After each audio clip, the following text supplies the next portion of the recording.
Hello guys welcome to my blog. आजको मेरो काम चाहिँ हैन यो गोबरलाई चाहिँ ट्र्याक्टरमा लोड गरेर खेतमा लाने हो। जेसीबी र ट्र्याक्टर बोलाछु अब कतिखेर आउँछ है। म चाहिँ यहाँ ट्र्याक्टर र जेसीबी को पर्खाइमा बसिरहेको छु मल लानको लागि। के गर्ने आफैले लोड गर्दा त हुन्थ्यो नि, के गर्न सकिँदैन। टेक्नोलोजीको जमाना आइसक्यो। टेक्नोलोजीले चाहिँ एकदम काम छिटो हुन्छ। त्यही भएर ट्र्याक्टरबाट लोड गरेर खेततिर लाने हो अनि मकै छर्ने हो। के गर्ने, नुन पनि बनाउने भएदेखि हैन, नुन पनि बनाएर खान्थ्यौँ होला है। भैँसी पालो भुटुन तेल किन्नु पर्दैन, धान रोप्यो चामल किन्नु पर्दैन, साग रोप्यो भने तरकारी किन्नै पर्दैन। इस्कुस पनि छ है, तपाईहरुलाई देखाउँदैछु म। इस्कुस रोपेको छ त्यो इस्कुसको बोट हो। त्यो चाहिँ अलिक फल्दैन, एउटा दुईटा फल्छ फल्न चाहिँ हैन तराईमा। तर जरा चाहिँ खुब राम्रो हुन्छ के, जरा चाहिँ टन्नै हुन्छ। अब पहाडको हिसाबमा त के टन्नै भन्नु, तर यहाँ चाहिँ त्यस्तै हुन्छ। यहाँ आज मेरो चाहिँ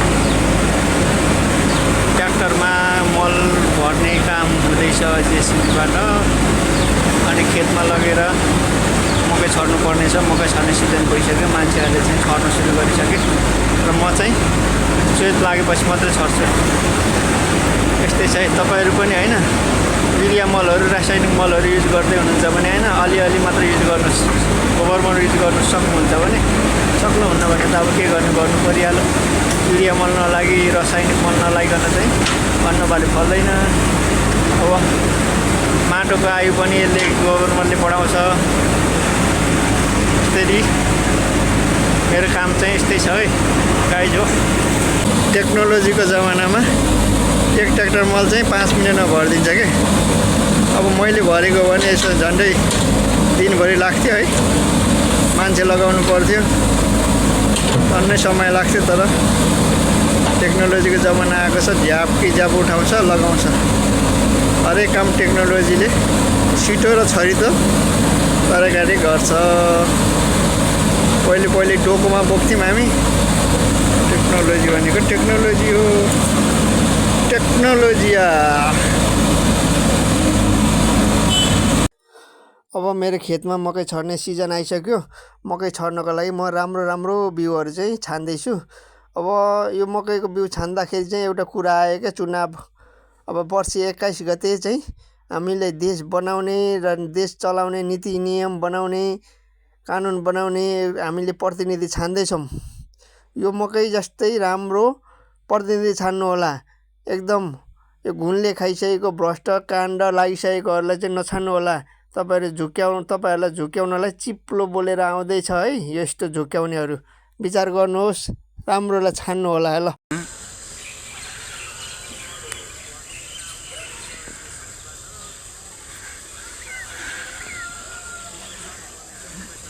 है गाइज, उहाँले चाहिँ के भन्नुभएको भनेदेखि उहाँले चाहिँ हैन माटोमा भोट हाल्नु होला भनिरहेछ है।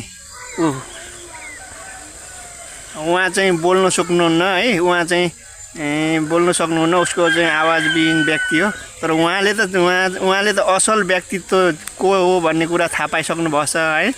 तपाईहरु पनि यसो बुझ्नु होला है, दिमाग लाउनु होला। अब धेरै दिन छैन। अब तपाईहरुले हैन आफ्नो प्रतिनिधि छान्ने दिन आइसकेको छ। नेताले देश बिगारो भन्नुहुन्छ नि तपाईँ हैन हामी। तर नेताले देश बिगारेको होइन, हामी आफैले देश बिगारेको। हामीले नि नीति नियम बनाउने व्यक्तिलाई असल व्यक्ति चिनेर उहाँलाई चाहिँ जिताएर चाहिँ पठाउनु पर्छ। उहाँको आवाजविहीन व्यक्ति, उहाँले त असल व्यक्तित्व चिनिसक्यो। र तपाईहरुको काम पनि अब असल व्यक्ति चिन्नु होला है। उहाँले यसरी भन्दै हुनुहुन्छ किनभने माटोमा भोट लाउनु एकदम असल छ भन्नुहुन्छ। अरूले उहाँ जस्तीको बाठो मान्छे चाहिँ कोही पनि छैन यहाँ। अरू बोली मात्रै नभएको, उहाँको सब कुरा एकदम बाठो छ। ल है गाइज, अब 21 गते तपाईहरु पनि आफ्नो असल नीति नियम बनाउने व्यक्तिलाई चाहिँ जिताएर उहाँ पठाउनु होला, जो चाहिँ देशलाई हित हुन्छ। मेरो थुप्पाको छोरी कान्छी दाजुको भिडियोमा चाहिँ दाइले चटपटे के खान्छ आज हामी पनि दाजु चटपटे खाना बल्ल बल्ल गाई गाएर आएर यहाँ रोप्ने आएको छ आज भोटाङदेखि चटपटे खाना यिनीहरूलाई खाजा चाहिँ चटपटे र घिउ खाँदैछ ऊ हाम्रो जुना छोरा भान्जा हाम्रो भेना यस्तै छ है हाम्रो गाउँघरतिरको खाजा सिस्टम यसरी मौरी आउँदैछ बटाबट धमाधम आयो है आयो मौरी आयो बिना लगानी मह खानु पाइन्छ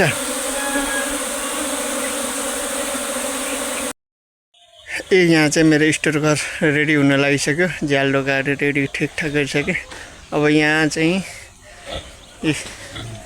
गाह्रो लाउनुलाई भयो अब यसलाई चाहिँ टिन फुकालेर यो काट्नु पर्ने भयो कि यसलाई चाहिँ म काट्नु पर्यो भन्दैछु यहाँ चाहिँ मैले टिन उकाएर पनि यहाँको फलामा यसरी काटिदिएँ